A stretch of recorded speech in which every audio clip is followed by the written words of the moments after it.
This is the Rattan Sequioa step-through fat tire e-bike. It features an 8-speed Shimano drivetrain and a rear hub motor with a torque sensor that should be a big improvement over other similar bikes that I have tried. They say the frame is 2 times thicker and it can handle up to 450 pounds. Some step-through models have a lot of frame flex, but this one actually feels pretty solid, so that is a big plus for me. It also has Kenda tires, metal pedals, hydraulic brakes, and a big headlight. The removable battery sits in the down tube, and I did receive a second battery as well. It was a pretty easy install, but we are going to start out by riding it with one battery. Okay, let's see how fast this thing goes. Going to start off on throttle only. It is a left thumb throttle on this bike. Not my favorite, but we'll deal with it for now. Up to 23 already. Cruising along pretty quick without using any energy of my own. Just using the bike's power. Throttling up to 31 right now. Maybe some headwind. I do have a big backpack on, so that could slow me down a little bit too, but topping out right about 31 at the moment. Now I will switch to pedaling, and usually bikes go faster when you're pedaling. This one actually seems to be slower. I am in assist level 5 in the highest gear on the rear cassette, and I am cruising now at 27, which is actually faster than I was going before. So feels pretty good here without putting out too much effort. I am pedaling, making sure I am engaging the pedals, put some power down, but not all out. I'll try to pick it up a little bit here and see what I can get up to when I really push on the pedals. 31 feels like about all I can get, maybe a couple more. 32. Yeah, now I'm getting a workout. Now I'm on a nice big downhill. Should be able to hit a faster speed here. 39, hit 40. And from 40, try out those brakes. Not the strongest brakes, but got the job done. We are on some mountain bike trails now. Got a sandy section here. Fat tires will come in handy there. But I've already hit the pedals on the ground on some rocks and roots so far. So you definitely have to be careful of that. Pretty low hanging pedals when you do pedal out of corners and stuff. And you can hear quite a bit of rattling around over the bumps. So maybe it's not designed for this type of trail, but feels like it can handle some of it as long as you don't push it too hard. Okay, a lot of that rattle was actually just the light loosening up here, so no big deal. There was definitely still some coming from the rear end though, and the fork when it tops out. Bit of a hill here, and it feels like it's not putting out all that much power while I'm pedaling. It's showing about 350 watts of power that it's helping, so it seems a little bit weak there. Really got to work for it on the climbs more than I expected. And when you throttle, it will pick up the wattage, but when you start climbing, it still struggles quite a bit. So it's easier to ride through the tight stuff because it's not as aggressive, but it's more of a workout and slower since it's not putting out as much power to help you. Got some rocks coming up here. Test that front suspension. Pretty smooth through there actually. Here's where the fat tires really help out. Really sandy over in here. Loose, some big rocks in there. And there's a climb coming up. So hopefully I get some more power than what it's putting out right now. Just doesn't give you a whole lot, it feels like, and I'm pushing pretty hard, but I made it, so I guess it was enough. Oh yeah, see if you got it. Hannah is on it now, on some mountain bike trails and over some technical rock sections here. She's cruising down this hill. Must think it's her mountain bike or something. Seems to climb better with her on it than when I was riding it. Or are you using throttle? I use the throttle. You are? Yeah. Ah, that's it. Because right now this is all I got the power. And I'm on 3. Yeah, it kind of seems to just surge power on and off. Yeah, it's not working at all. Not giving her anything. Pedal harder and then it'll start giving you something. But it should give you a little bit. Right now and it's not even, it's gone. Huh. Yeah. Back to throttle. Oh, there it goes. Cruising through here. Nice berms here. See how she cruises through them. A little bumpy right now, actually. Whoa, big air. You must feel pretty comfortable to go for that one. There are some roots coming up. Let's see how she handles these.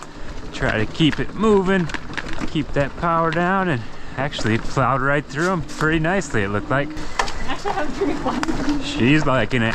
Is it easier to ride than the other ones since you don't have as much power to manage?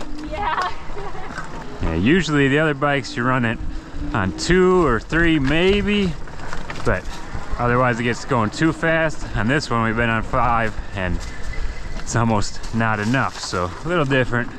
All right, the second battery is installed now and I'm going to go for a similar ride that I did the other day, and I'll see how the battery life is at the end of the ride and how many miles I put on. Cruising about 27 while pedaling now, and although it's not going as fast as it does on throttle, it's nice that you actually get a workout in while pedaling, unlike some of the other bikes where you just have to move the cranks and it'll take off as fast as it wants to go. Having that torque sensor makes it feel more natural, although maybe not as quick. But you still have the throttle when you want to be a little lazy and go faster. It did just slow to about 5 miles an hour while climbing one of the steepest hills on the road around here, and I was putting out a good amount of effort into the pedals. I am glad that the frame is stiff enough to have a good bit of control in the dirt. It's not flexing too bad, so that's a good thing for a step-through style design. Climbs are still slow going though, getting about 300 watts of help on this one and trying pretty hard. I did ask about that and they said it is how the bike is designed. I don't necessarily agree with that, but it does make it easier to ride everywhere besides the climbs, so maybe there's something to it, but I would like to see an option for more power while you're pedaling.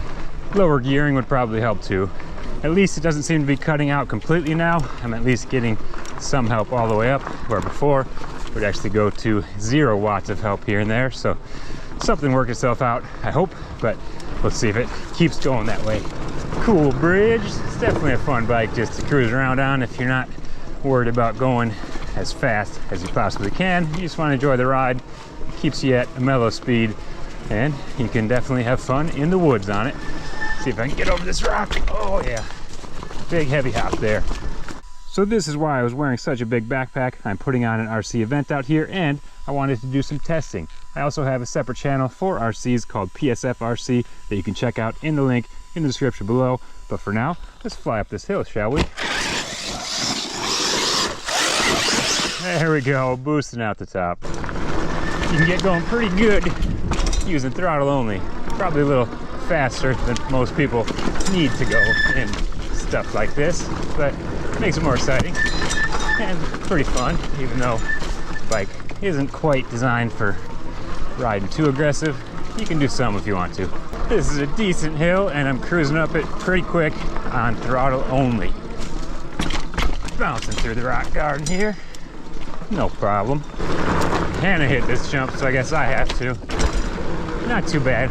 Fork tops out when you do jump like that, but could be worse. Gotta hit the skinny on fat tires. Oh, that's a little scary without a dropper post, but I do like that the seat post is long enough for me at 6 feet tall. A lot of these bikes don't have a long enough seat post for me stock, so that's a good thing. But when you're going down steep hills and you want to get back on the bike, you can't do so when the seat's up high, so without a dropper post, the seat gets in the way. I also like that the seat isn't as huge as some of the other bikes, still bigger than the one on my normal mountain bike, so I can't really get back behind it, but at least it's a little closer to a normal feeling for me. I guess I should say that the seat post is barely long enough. I actually have to go beyond the minimum insertion to make it fit just right, but I think it'll hold up. Having that torque sensor is a huge benefit in tight trails like these. So much more control. Well, I ended up riding more trail than I'd planned on because it was more fun than I expected. Usually bikes like this just aren't great off-road. They're just hard to control, but this one is a lot more natural feeling and more enjoyable. Although it's not as fast as I would like, it's still pretty fun to get out in the woods and ride around. But back to the road now.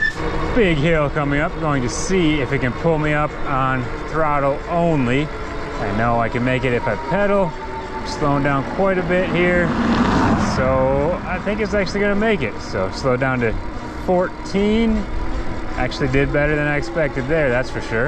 Okay, I had a feeling that the speed might be reading a little high, and it looks like it is according to my phone. It's 2 to 3 miles per hour higher on the bike than on the phone GPS, so believe whichever one you want to, I guess. Here is another plus of the fat tires. They are very stable and get great grip in the gravel, so if you need to get out of the way for cars, you can feel a lot more stability and safety riding on the shoulder of the road in the gravel. Just pedaling now, and it's saying I am doing 24 with a reasonable amount of effort, but not a ton. Okay, it says it was 16 miles long, and I was on assist level 5 in sport mode, and I have 67% left. That was using some throttle, but mainly pedaling. I can't remember what it was with one battery, but it seems like that should be some of the best range I've had with one of these bikes. Well, there are a few things that I would like to change about this bike, the top 3 being having full power while pedaling, shorter cranks for better clearance, and to include a rear rack. I still think it is one of the better options in this category and at this price point of fat tire, hardtail e-bikes that I have tried so far. If you want to find out more about it or pick one up for yourself, you can check out the link in the description below. Thanks for watching.